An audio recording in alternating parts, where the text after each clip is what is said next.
मुख्यमंत्री एकनाथ शिंदे आज दापोली दौऱ्यावरती येत आहेत आणि हा त्यांचा दौरा हा महत्त्वपूर्ण मानला जातोय। या संदर्भात बोलण्यासाठी आपल्यासोबत शिवसेनेचे आमदार योगेश दादा कदम आहेत।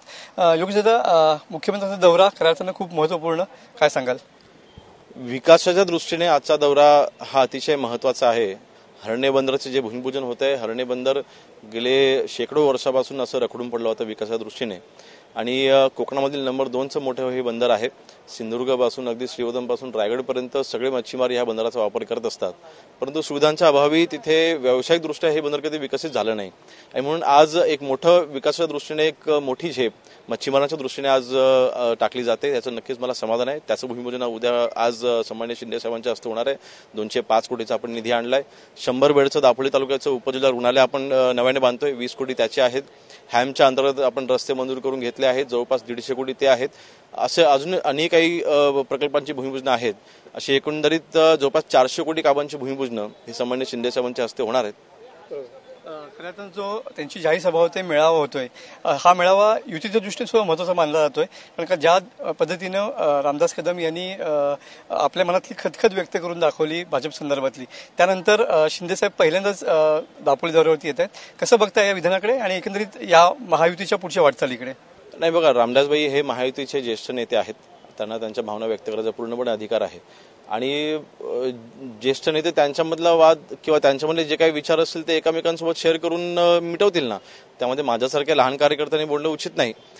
आणि मला विश्वास आहे शेवटी हे सगळे अनेक वर्ष महाराष्ट्रामध्ये दिग्गज नेते म्हणून त्यांनी काम केलेलं आहे। रामदासभाई असतील, फडणवीस साहेब असतील, त्यांचा अनुभवाशी आमची तुलना देखील होऊ शकत नाही। म्हणून अशा वेळेला ज्येष्ठ नेते एकत्र बसून जो काही विषय तो मिटवतील आणि मला विश्वास आहे शेवटी महायुतीमध्ये ह्याच्यामध्ये कुठलाही अडचण येणार नाही किंवा कुठलाही वादविवाद होणार नाही। भावना व्यक्त करत असताना देखील किंवा भविष्यामध्ये काम करण्यामध्ये एकत्रितपणे कुठलीही अडचण येणार नाही ह्याची आम्ही खात्री घेतोय। आज देखील महायुतीचा मेळावा, शिवसेनेचा जरी मेळावा असला तरी सुद्धा आम्ही महायुती म्हणून हा मेळावा इथे आम्ही करतोय। महायुतीच्या सगळ्या पक्षांना आम्ही निमंत्रण दिलेलं आहे, सन्मानाची वागणूक आम्ही सगळ्यांना आम्ही देणार आहोत आणि एकंदरीत शिवसेना असेल, भाजप असेल, राष्ट्रवादी असेल, RPI असेल, सगळे आज आपल्याला व्यासपीठावरती दिसतील। म्हणजे मुख्यमंत्री एकनाथ शिंदे या सगळ्यामधून तोडगा नक्की काढू शकतील? नाही, 100%। बघा, शेवटी तोडगा तिकडे काढला जातो तिकडे मोठी अडचण आहे। ही तर क्षुल्लक गोष्टी आहेत, ह्याला काही एवढं जास्त महत्व द्यायची गरजही नाही। ज्या काही चर्चा आहेत त्या आम्ही आपापसात चर्चा करून हे विषय लगेच मिटवणार, तर काही मोठी अडचण नाही।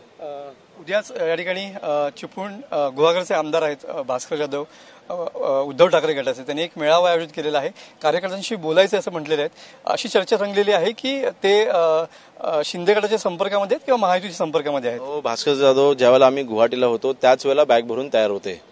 मी ह्याही अगोदर सांगितलं, उदयजी सामंत साहेब असतील, मी असेन, अशी व्यक्ती आपल्याला सोबत नको, बरोबर की नाही, असं आम्ही भूमिका त्यावेळेला मांडली होती ना। तर भास्कर जाधव त्याच वेळेला यायला तयार होते। महायुतीची आजची महाराष्ट्राची वाटचाल बघता महाराष्ट्रामधला प्रत्येक आमदार, प्रत्येक नेता हा महायुतीमध्ये येऊ पाहतोय, परंतु सगळ्यांसाठी काय दारं खुली नसतात ना। बरोबर आहे। कसं बघताय सगळं राजकीय, म्हणजे नेमकं कशासाठी बोलवलं असेल असं वाटतं तुम्हाला कार्यकर्त्यांना? काय सांगाल? तेच सांगू शकतील ना, तो अंदाज मी कसा बांधू शकतो? एक प्रकारे दडपण टाकण्यासाठी किंवा असं सांगू शकाल? मला असं वाटतं सन्माननीय रामदासभाईंची काही दिवसांपूर्वी खेड तालुका गुहागर मतदारसंघाची लोटे येथे सभा झाली होती। आज सन्माननीय शिंदे साहेबांची सभा झाल्याच्या नंतर संध्याकाळी 6, 6:30, 7 वाजता गुहागर तालुक्यामध्ये सन्माननीय रामदासभाईंची आणि तटकरे साहेबांची एकत्र सभा आहे। कदाचित ह्या सभांचा त्यांनी धसका घेतलेला आहे।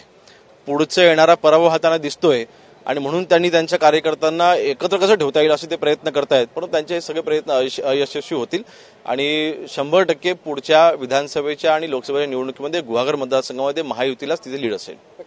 हे होते आमदार योगेश दादा कदम। कॅमेरामन समित गजनेसह मी मनोज ढेले, TV9 मराठी, दापोली, रत्नागिरी।